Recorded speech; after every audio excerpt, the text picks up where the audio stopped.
Hi, I'm Tory Bruno. I've been a rocket scientist for 40 years, and I got to tell you that every single day has been an adventure. I have gotten the opportunity to do just amazing things. I have slept on a torpedo. I have shot a bullet out of the sky with another bullet. I have stood in the middle of Armageddon with all of its terrifying and awesome power. But I have also sent a spacecraft into orbit around the sun, the fastest human object in the universe, flying directly through the literal atmosphere of the sun. There is no career like a career spent in service to this great nation, service to the awesome cause of exploration, and service to the great calling of human dignity around this planet. And now, on the burn sequence, I'm going to pull that curtain back a little bit and let you look inside. So welcome to our show, and welcome to the burn sequence. This week, we're going to talk about a pretty serious topic, and we have just a fantastic guest. And I'll tell you that when you're in the Pentagon, you hear one word, walk it up and down the hallway, almost every meeting you're in, and that word is China. They have been on a massive military buildup for 2 decades now, and it is really occupying the attention of our military planners, our policymakers. We can see them doing this. They're building ships, they're building submarines, they're building missiles that kill ships, they're building giant landing craft that are the size of cargo ships for Taiwan. But most alarming to those of us in my community is the anti-satellite weapons. They are designing, building, and fielding these every single day. And while our policymakers traditionally, know what they're doing, we don't always know why or how. And so I have felt over the years that our understanding of China's institutions and their grander strategy and how the PRC operates within their economy has not been something that we've understood real well in those sort of corners of policy, which is why today is a great day for our show, because I have Dr. Miles Yu. He's a senior fellow at the Hudson Institute. If you're not familiar with that, it is a very prestigious think tank. He is director of the China Center. He's got his own podcast called China Insider. And Miles is really one of the world's leading experts. I mean, outside, the Communist Party of China itself, Miles is probably the most knowledgeable person on how all of that works and can really shed some light on the part that is the why and the how and the strategy. And so, Miles, welcome to the burn sequence. Thank you, Tory, for having me on this show. And what you just said about me is very kind, and which also makes me feel very robust. I feel like I'm on a rocket going up, up, up. All right, well, let's start with that. So speaking of rockets, I was on your show and I had a great time. Now you're here. So let me ask you, if you could take your best China brief and we could tape it to the side of a Vulcan rocket and blast that thing up, have it land right outside the president's office, what would be the one message you would want the president to get about China? That is, China is a threat to the United States. There's virtually no room for coexistence.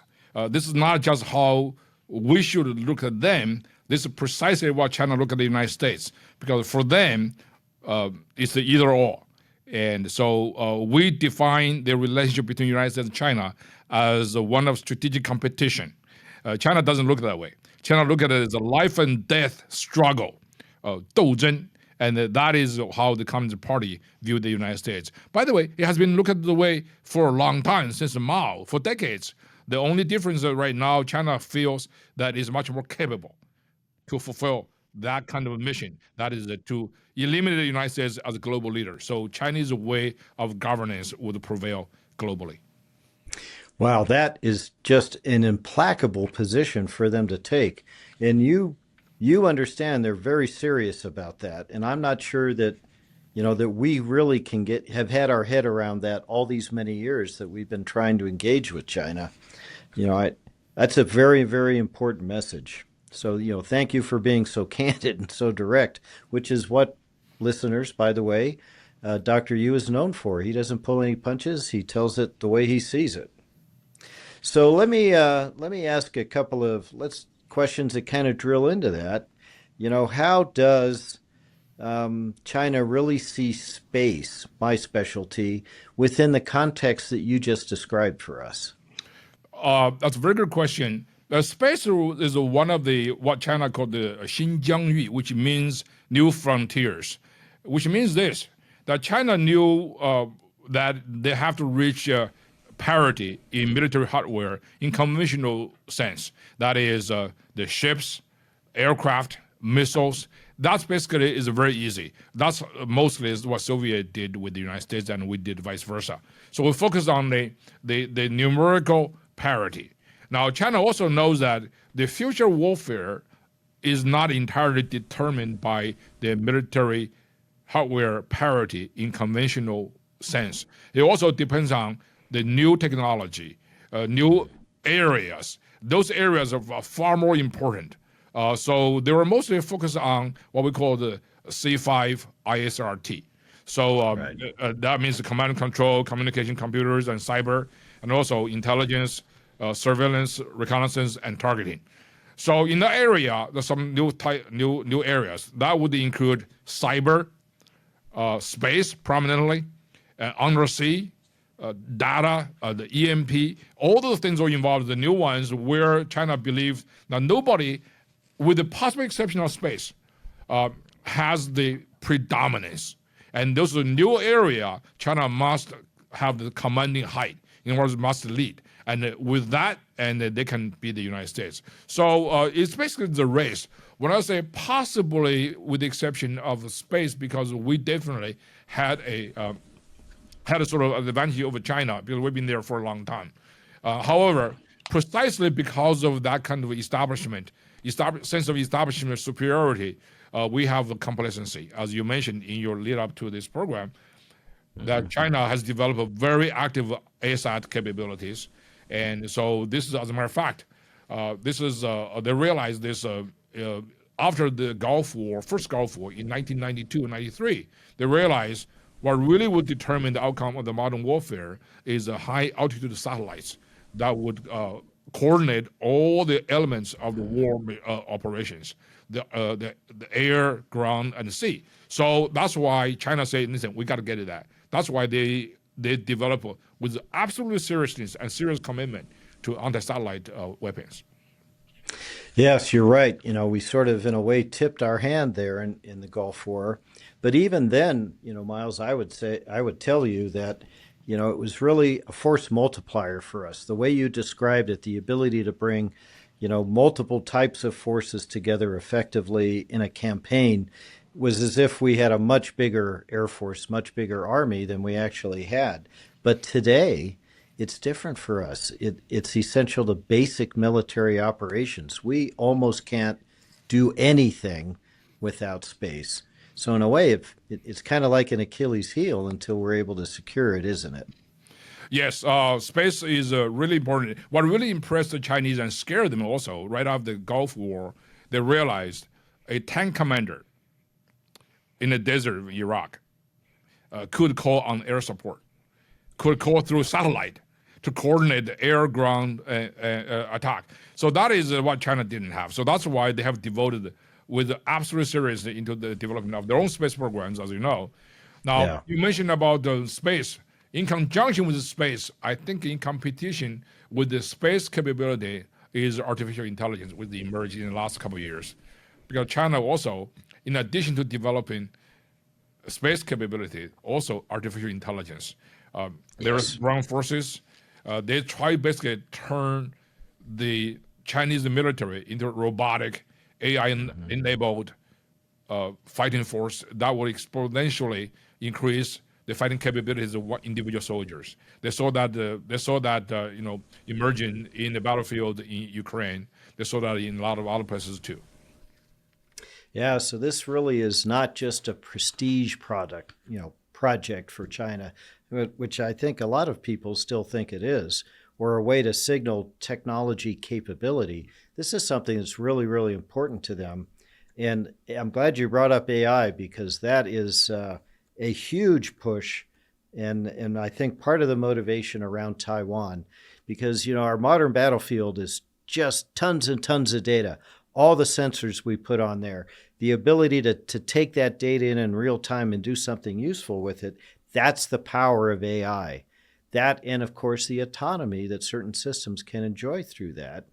So let's talk about Taiwan for a minute, because I think the average person here in the U.S. don't really get it. They don't understand why China is that committed to Taiwan.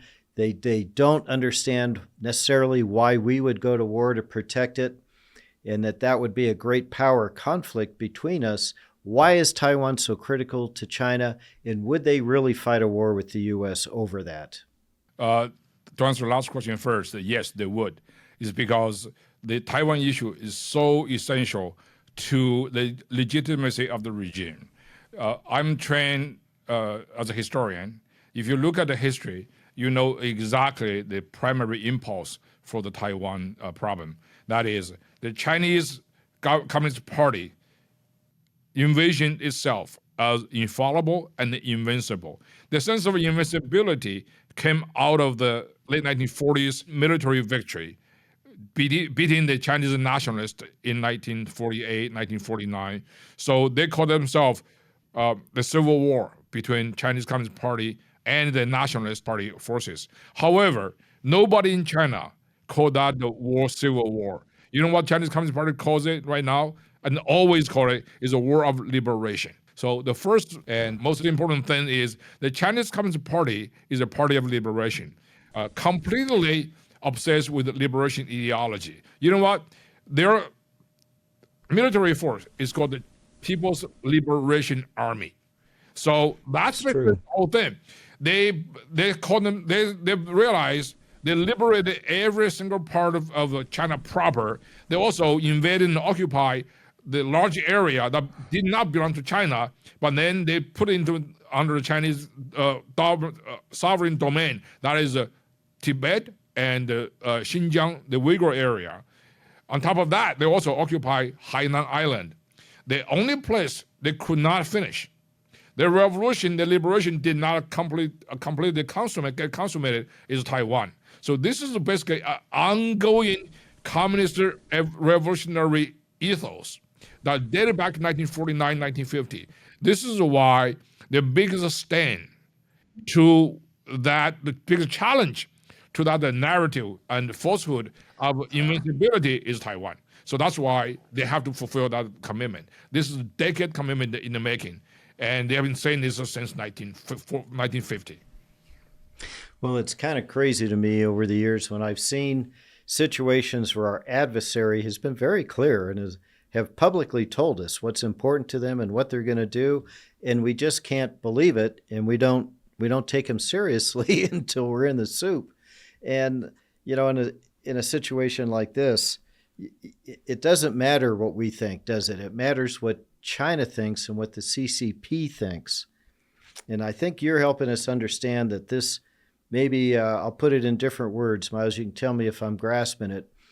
It's kind of two things for them. It's challenging their self-image of what they're really all about as a party, but it's also maybe a potential sort of rallying flag for political dissonance within the country that might say, well, look, you say you're this, but here's Taiwan. It's really a Western entity here right off our shore, and it's not really part of China.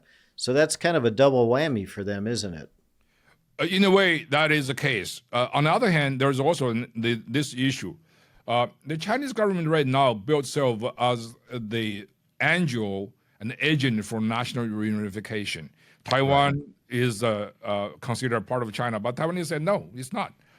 So the unification is a myth.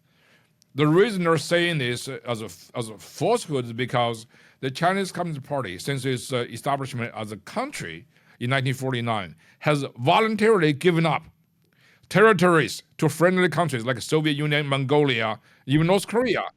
Territories several times bigger than Taiwan. So therefore, their motivation for Taiwan is not really about national territorial integrity.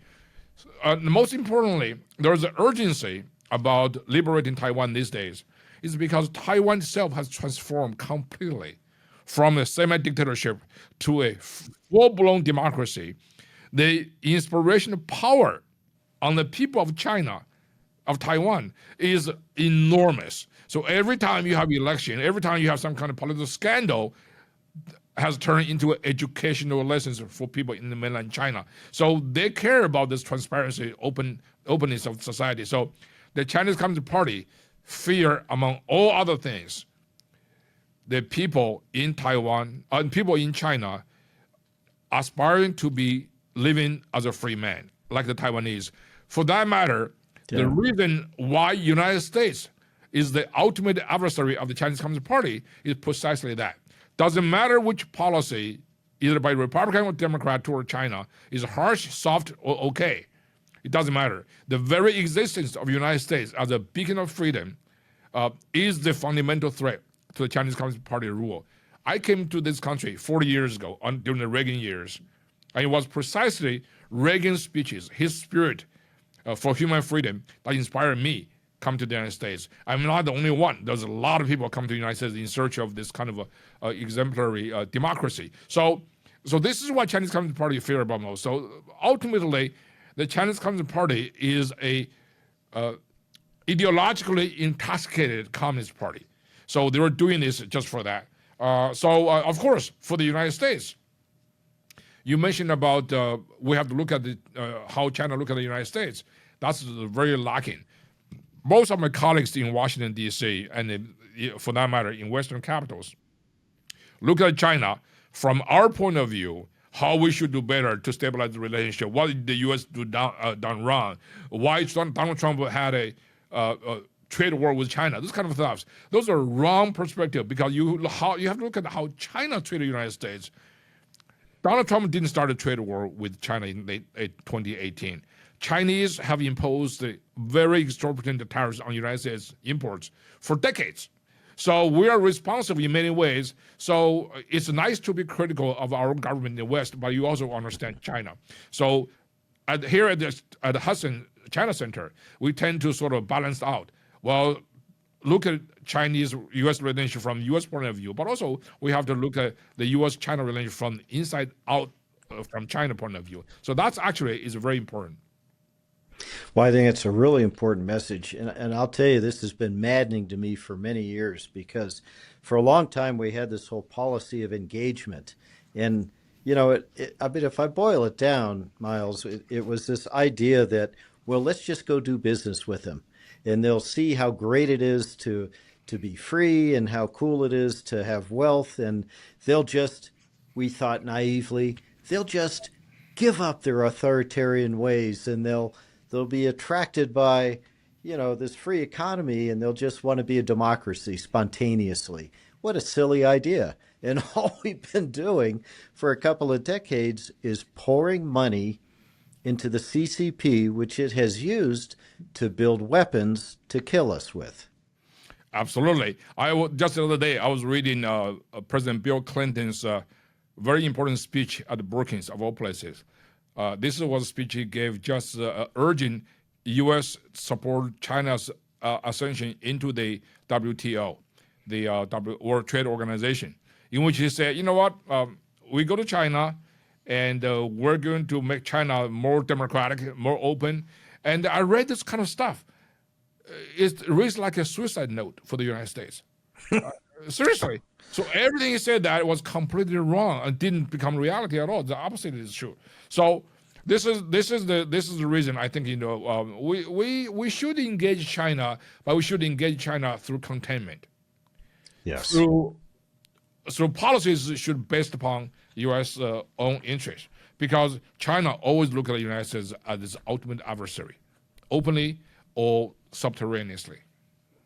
Well, and for the Chinese Communist Party, we're talking about regime survival, and it's literally stakes are that high for them, so they're not going to have a lot of flexibility. That's true. I mean, let me just add a little bit about the importance of looking from inside out to look at China first. Chinese Communist Party had this military parade, and it looks very impressive, and a lot of bravado, and that's typical communist sort of display of strength and propaganda. If you look at the Chinese perspective, Chinese themselves don't even believe that. The reason is very simple. They're supposed to showcase a lot of ICBMs and space weapons. On that day, September 9th, many Chinese insiders, particularly those guys, had stocks of those defense manufacturers in China. They lost confidence.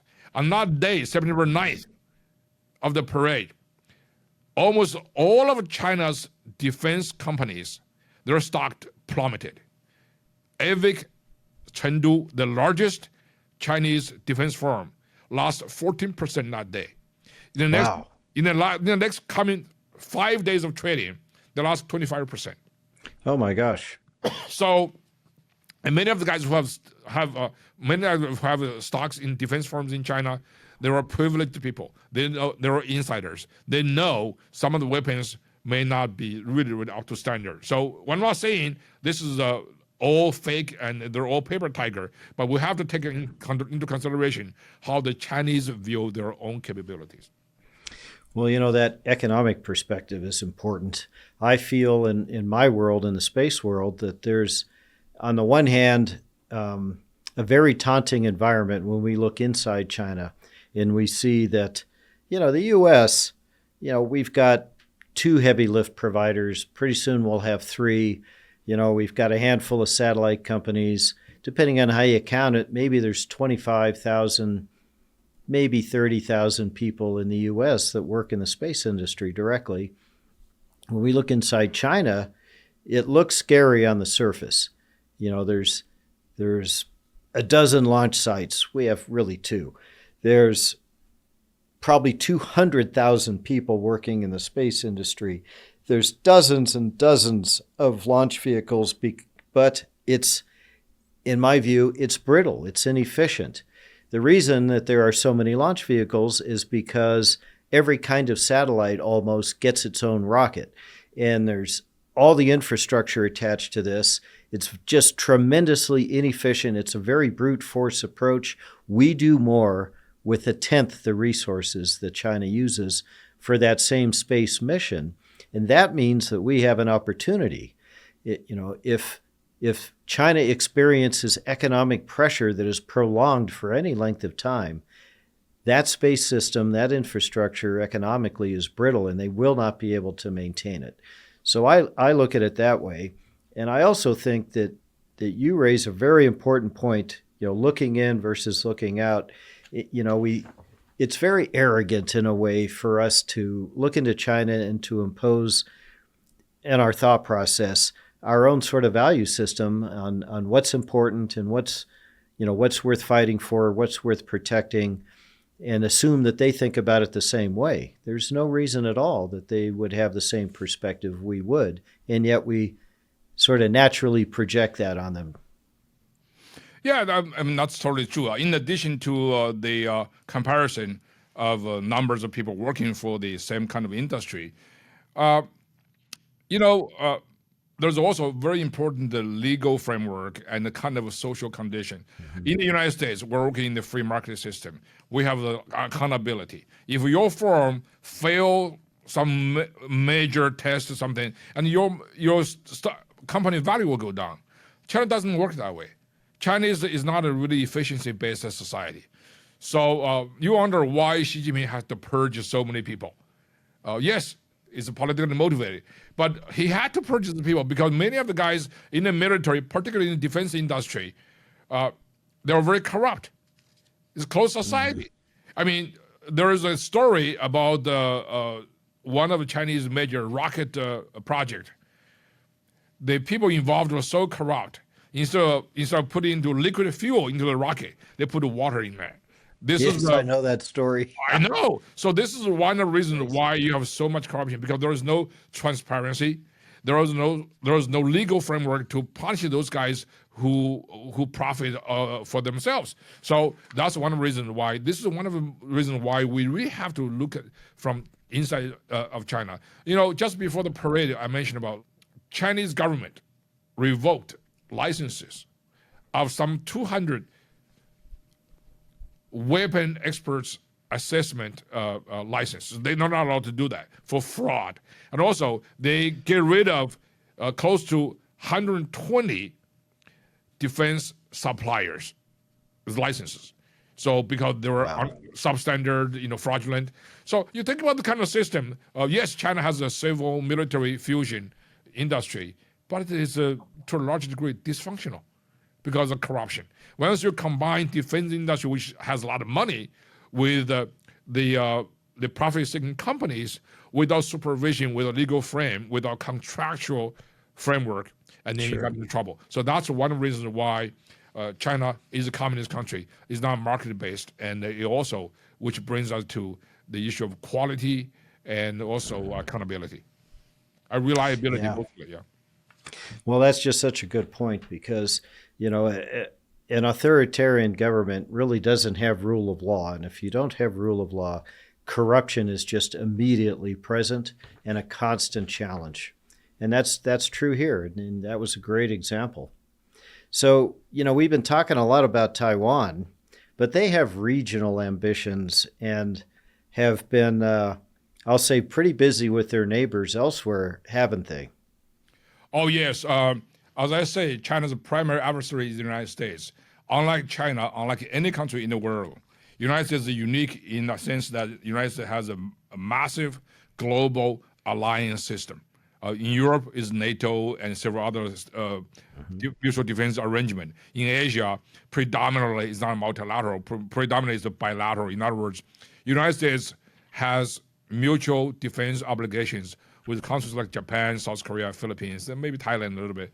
So we have developed a lot of very close military alliance with countries like Australia, New Zealand, and even India, and Vietnam as well. So this is the reason why China has so many enemies, because they look at all those other U.S. allies partners as a sort of what China is called the rolling dogs of the United States, dogs. So that's why China has so many enemies. They're very provocative, and they constantly cause trouble to the closest allies of the United States in Asia. Number one is Japan. Number two is South Korea. Number three is the Philippines. And so they all do that. And China also has caused trouble with some of the non-allies, like Vietnam and India, which traditionally are not a U.S. ally, but they cause trouble to these countries. If somebody tells me, Miles, last night China and India went to war over the borders, I would not be surprised, because the border tensions between China and the United States were legendary. They were tremendous. So because China doesn't like India as the leading nation of the global South. Vietnam, of course, is a fellow communist country, and international fights within communist countries are legendary. China, Soviet Union being a very good example. So they have a different kind of clash of ambitions.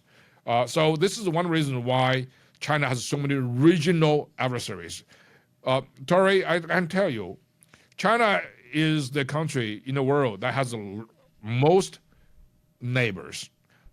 China has 14 land neighbors and plus half a dozen maritime neighbors. In the last 80-some years, China has a territorial or maritime dispute with virtually every one of them, including North Korea, right? So this is one reason why China, really doesn't have a really good, true friend that can be counted on in a time of a crisis, like a war.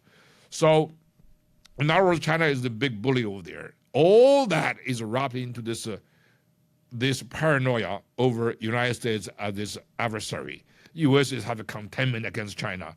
This is all in China's security thinking. It's very Leninistic, by the way. It's a communist, because all communist regimes must create a national security crisis.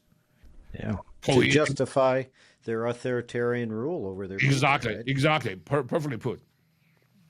Well, and that's a great way to look at it. I hadn't thought about it. They do have borders with everybody, and even where they have friends, I never feel like they're truly friends.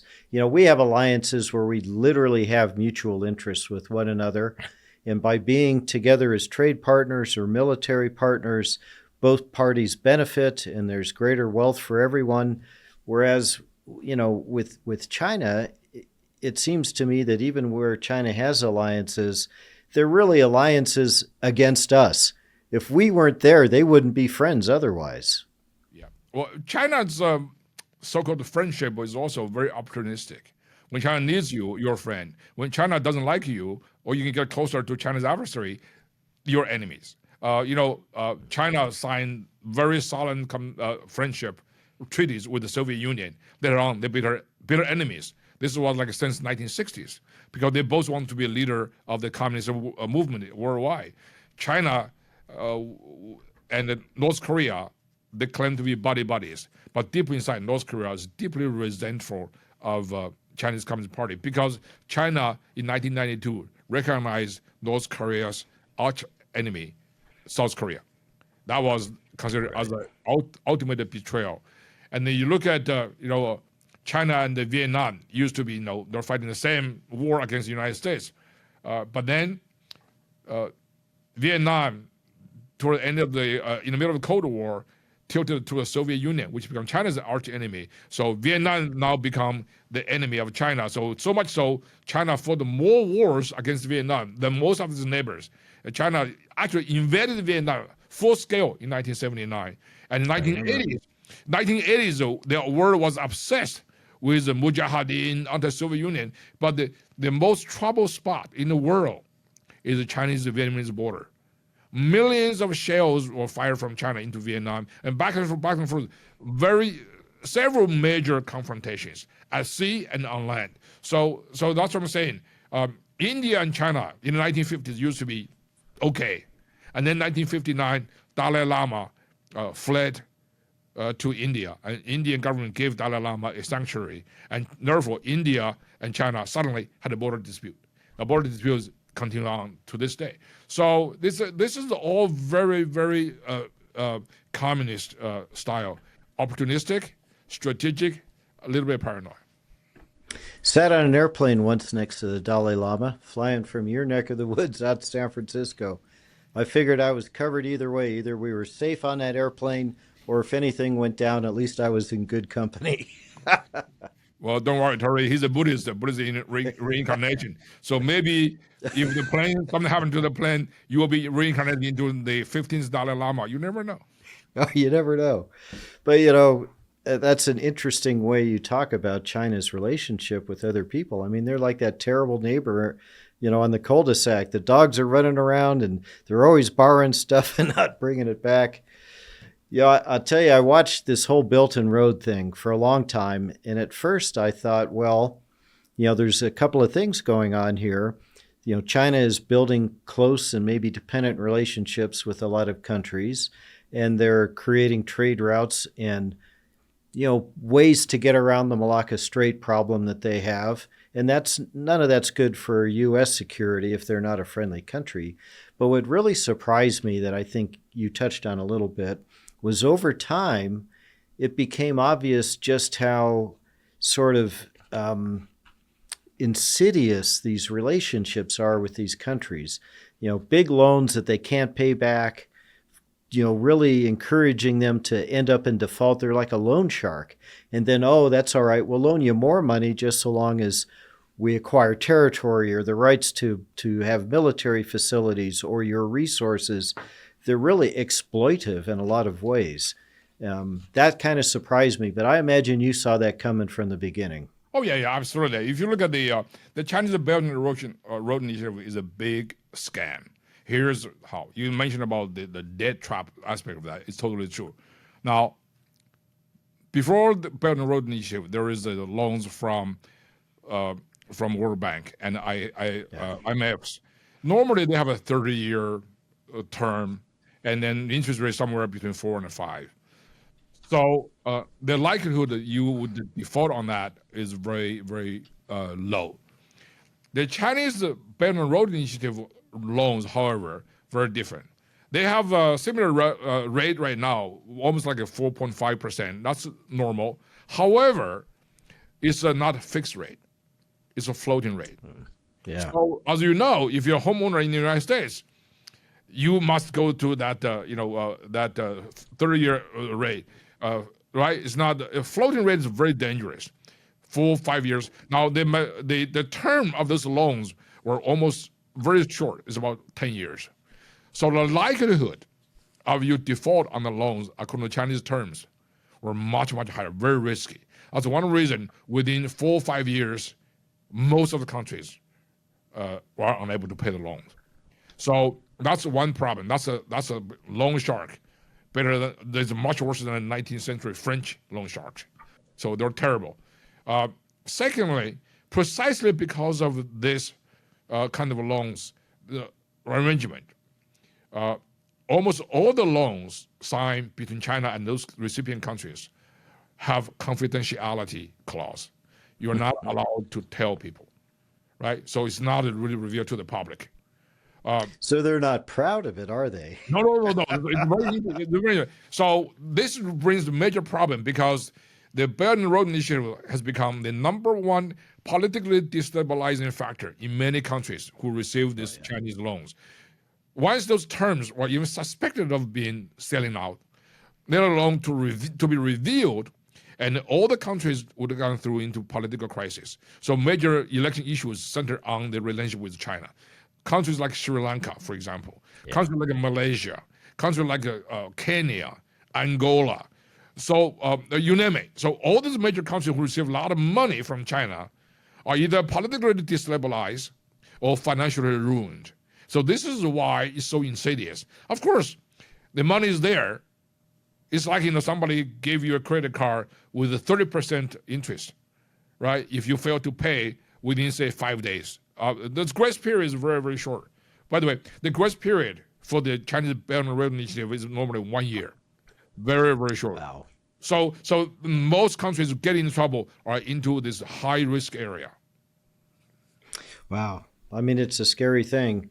And it's unfortunate because, these are countries that they weren't a good enough risk to get a loan from the World Bank because they set kind of high standards and it's hard to get them. It takes time. There's a whole long process and they'll be in a position where they just desperately need infrastructure and they turn to what looks like a friendly benefactor and it turns out to be just exactly the opposite.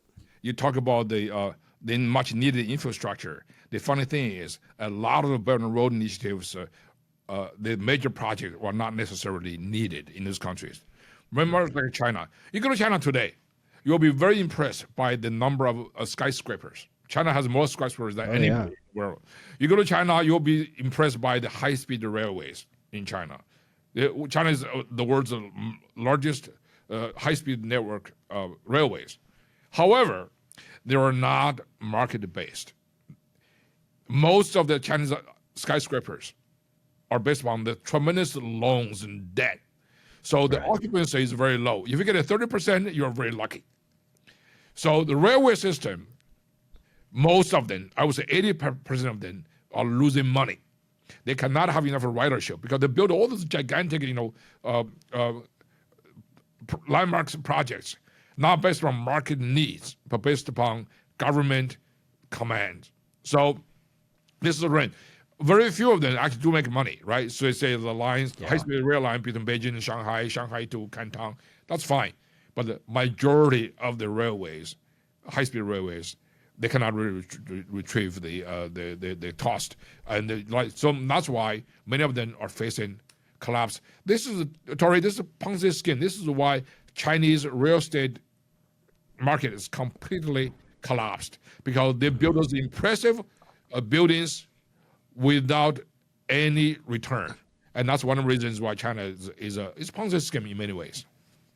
Yes, well, it's a command economy, and it drives me nuts sometimes when I hear people talk about, well, we're doing business with this Chinese commercial company, and don't worry about that because it's not the Chinese government; it's a commercial company. But there really isn't such a thing, is there? Well, commercial company in the West must have a clearly defined ownership. And that's the beauty of capitalism. Capitalism recognize constitutionally protected property rights. If you own the company, it's yours. And you also own the risk. So in China, there is no such a thing called constitutionally guaranteed property rights. You might get rich, but the government has a right to come here to confiscate your property any moment, any time. So anyway, so that's one reason why you do not have this kind of a legal framework to operate in China. Of course, the state-owned enterprise is different. It's government-owned. That's why they're not producing. Now, China did have enormous economic miracle in the last 20-some years. Oh, yeah. That almost is entirely due to the non-state sectors. So China's economic miracle was achieved almost entirely despite the Communist Party, but not because of it. Almost 100% of the economic growth in China has come from the non-state factors, right? Sectors. Companies like Alibaba, Tencent, those were supposed to be like a non-state owned, but then once this company getting rich, government move in and take over control. So Jack Ma is a very good example.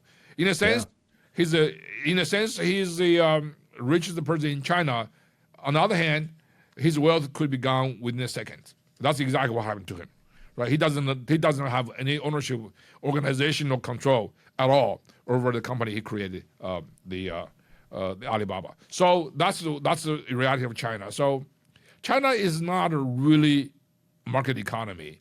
It's not a well. When China was admitted into the WTO in 2001 or 2011, whichever years, China was a non-market economy.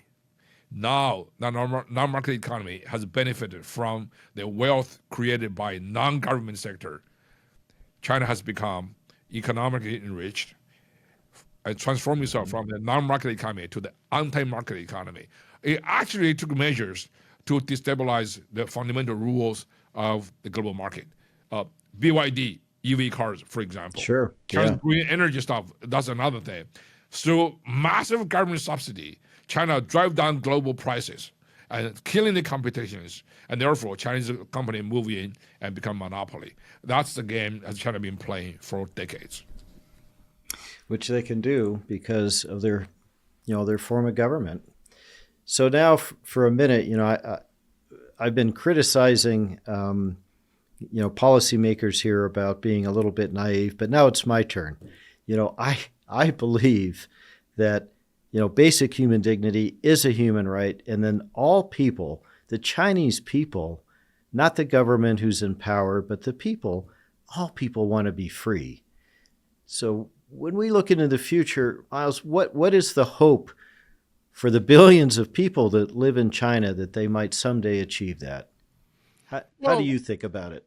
Yeah, the Chinese people, just like anybody else, they do have the common pursuit for individual freedom.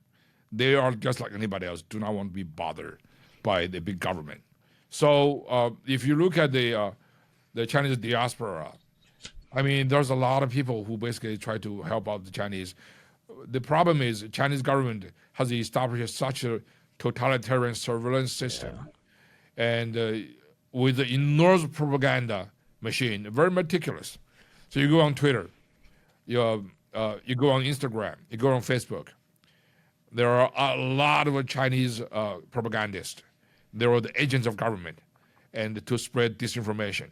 So I myself have a Twitter account, and so with substantial following, every time I post something, you always see the similar nasty attacks. A few words, right? So they just destroy your mood, and it is commonly understood in China that most of these guys, the censors, are prisoners hired by the Chinese government.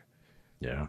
Us giving them some kind of content to make trouble, so that in the hope of reducing their sentence. So this is really is a phenomenon. But the majority of Chinese people, given the chance, they were just like anybody else. Now, when I was working in the State Department a few years back during the first Trump administration, I asked the office several floors down with this kind of government function to conduct which embassy in the world of ours has the longest waiting line for American visa. It's in Canton, China. Really? Yeah, wow. yeah. There are more people who want to come to the United States than any other country. Now, because Canton, China, Guangzhou is the consul general that is authorized to issue immigration visa. Now, there's also about 300,000 Chinese students studying in the United States right now. Of course, there's a Chinese government influence over there. We have to be very careful. In my view, as opposed to national security threat.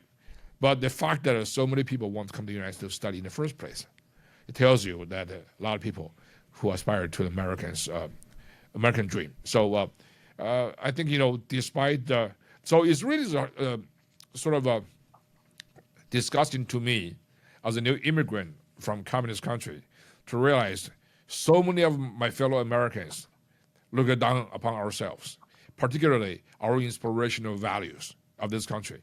Anywhere you go outside, people look up to the United States.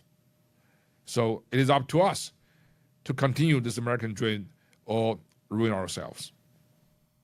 Well, I think so. And I think in a way you become complacent when you've spent your whole life in an environment like that. And my observation is that people who have come here from somewhere else and experienced the other side of that coin are the most patriotic and loyal Americans you're ever going to run into. And I do take hope for the Chinese people in my own experience at the front half of my career that I spent, actively engaged in deterring war with the Soviet Union.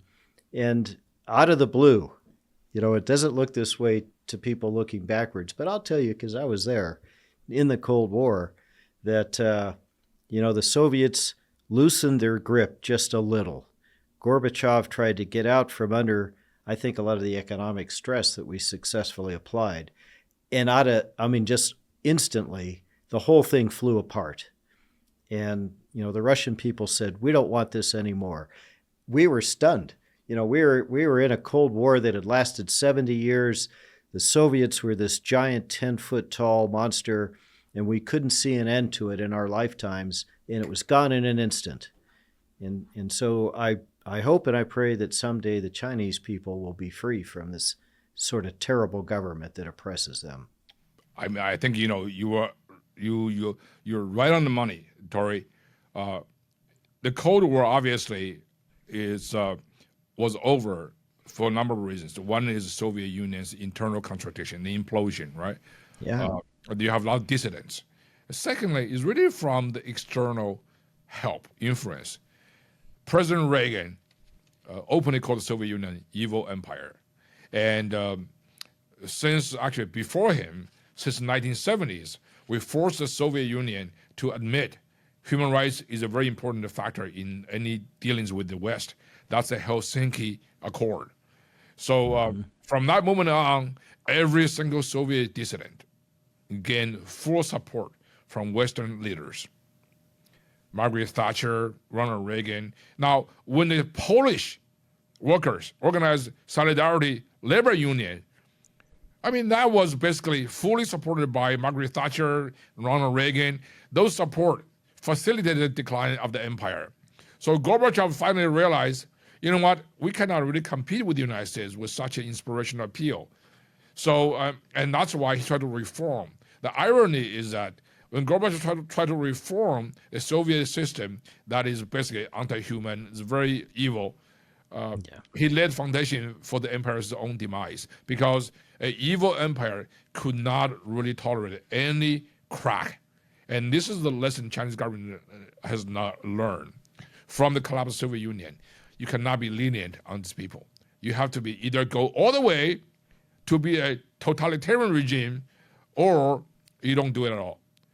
So the regime will collapse. That's one reason why you see the ferocity of the Chinese regime. They're trapped because if they go to the other pole, then they're not the people who will be in power. That's exactly right. Yeah. Well, the producers are giving me the high sign, so we're going to go to the end, and we like to always end with this lightning round. Did they warn you about this, Miles? Sure, go ahead. All right. So I'm going to give you like two choices, like an A or B, and you got to pick one. You can elaborate if you want to, but you don't have to. All right. So we always start with Kirk or Spock. I like them both. You're the You know first one why? who said that. You Why? know why? Because both the actors, Shatner and Nimoy, Yeah. play in my favorite cop show, Columbo. Oh, I love Columbo. They both play villains there. Right, So, right. and they're very good in that. So there's equal opportunity for both of them. All right, excellent. Okay, well, now I'm going to rely on your background as a historian a little bit. So, Sun Tzu, Art of War, or Miyamoto Musashi, Five Rings?